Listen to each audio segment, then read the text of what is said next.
Now you know why Robert Wise wanted the studio to keep the original title, Deadlier Than the Male.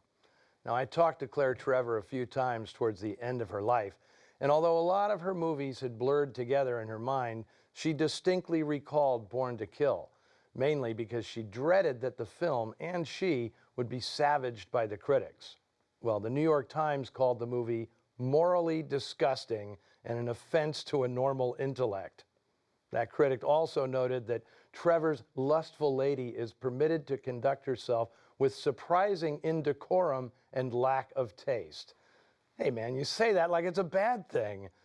And for the record, Trevor recalled Lawrence Tierney as a complete professional, always prepared and patient and fun to work with. Although she did say, I believe he had issues off the set. And while Trevor and Tierney dominate this film, let's acknowledge the swell supporting cast. Walter Slezak is great, making a character out of what's essentially a plot device, but Elijah Cook Jr. and Esther Howard almost hijacked this picture out from under its stars. Some people think it's not a noir unless there's a femme fatale, but I'd argue it's not a noir unless Elijah Cook Jr. is in it. And having him and Esther Howard sharing the same frame, well, it's an epiphany of sorts for fans of great character actors. How come you got hold of this information? Through underworld connections, like it says in the newspapers. I'm a bad boy. Yeah, huh? And just as an FYI, Tierney and Elijah Cook, Cookie to his pals, were actually best friends.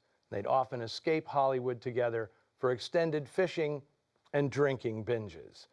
Now, Tierney also told me, and I quote, Esther Howard steals this picture. She's the best thing in it. Now, prior to this show, we received queries from viewers Elizabeth Klingler and Eric Nelson about something extra they saw in the friendship between Sam and Marty. Well, their relationship reminded me of guys who'd shared a prison cell at some point. But as the script makes clear, Sam Wilde had no police record. So I went back to the original novel and confirmed that this odd friendship was translated to the screen directly from the book, if a bit more subtly. Marty is clearly enthralled to Sam, will basically do anything for him, while crazy sociopath Sam remains blind to his buddy's obsession. This kind of under-the-radar gay relationship, especially of the one-way, unrequited variety, was not uncommon in Hollywood, especially in noir films.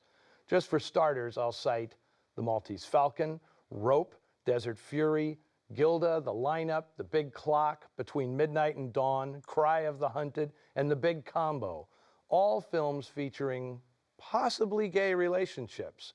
But you'll never find it spelled out in a script, since that would have been alerting the guys at the production code office to apply extra scrutiny.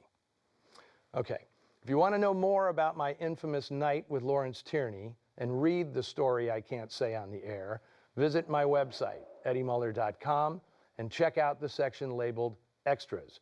You'll find a story there called The Big Leak, an uneasy evening with the noir legend. But if you embarrass easily, don't say I didn't warn you.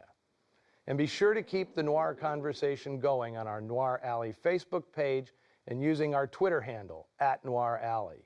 You can also submit any noir-related questions there, too. Lastly, are there other David Lynch fans out there who think there must be a connection between this film and Twin Peaks? I can't be the only one to notice that Sam's first victim, played by Isabel Jewell, is named Laura Palmer. Well, you have a month to ponder that. I'll be off in August for Summer Under the Stars. But join me back here September 3rd, same place, same time, for a little-known noir featuring another desirable but oh so deadly dame.